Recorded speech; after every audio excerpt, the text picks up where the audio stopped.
Hello there everybody, Havoc here with another Total War 3 Kingdoms beta patch, this time with 1.1.1. This beta patch focuses primarily on the family and the court, but it also addresses some major bugs that have plagued 3 Kingdoms since it launched. There's not a ton of content, but the bits worth mentioning will very much have weight for the game. Let's dive in, shall we?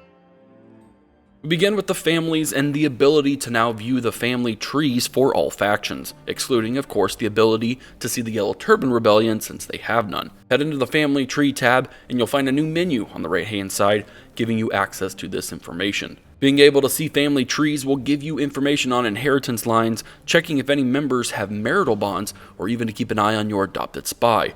Assuming you can ever get your spy into a family, something I've yet to accomplish. In regards to children, there is now a 50-50 chance of having a boy or a girl. Makes me wonder what the percentage was pre-patch, but clearly it's been leveled out. This even split should allow you to more easily carry on family lines and organize more marriages as the game progresses. And lastly, in the family section, you can now arrange marriages for any single members of your court, regardless if they're in your family or not. Each attempt at marriage will cost you 4,000 gold, so choose those marriages wisely in the early to mid-game. There was no information on the benefits of doing this, though I imagine it's to potentially disrupt other factions' inheritance lines. Court satisfaction is a pretty significant part of this update. Your court will now experience an overall satisfaction rating, giving a much larger incentive to keep your characters happy. High satisfaction will see a decrease in corruption and more supplies empire-wide. Lower satisfaction will see slower XP gain, lower supplies, and higher corruption. This has some massive implications for the economy of your campaign, as corruption is one big kick in the face and costly to counter. To give you an idea on this mechanic's effects, 2 Total War content creators, Lionheart and Mr. Smart Donkey, said they both saw a 3,000 to 5,000 copper increase just from loading one of their saved campaigns under the new beta.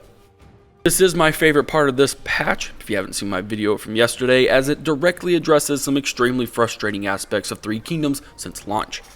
My rant on gathering untrustworthiness when protecting your vassals has been addressed indirectly, as you now no longer gain the cursed penalty when someone attacks a vassal. Another fix is the ability for AI to attack or retreat when in forced march stance. That's right boys, no more chasing an army across the entire map because they're in forced march, and no more wondering if you're going to get attacked from a forced march stance enemy army. Lastly, of the bug fixes I want to mention is a fix involving an occurrence to run out of recruitable characters, especially as the Yellow Turban Rebellion. Several in the community, both content creators and otherwise, have had this happen, and it's in the top margin of bugs I'm glad to see fixed. There are of course a lot more fixes than I'm mentioning, as well as more updates in the family and court section, but I want to keep this short and sweet. There are several exploits that have been shut down as well, primarily involving money. So I hope you had your fun with those while they lasted, as they're going away. Never really been one to use these exploits, so it doesn't really bug me that much. I just tend to play the game as it is. And that is it for the 1.1.1 update for Total War 3 Kingdoms. Having played around with it, it's definitely one that will change your playstyle a bit across all the main factions.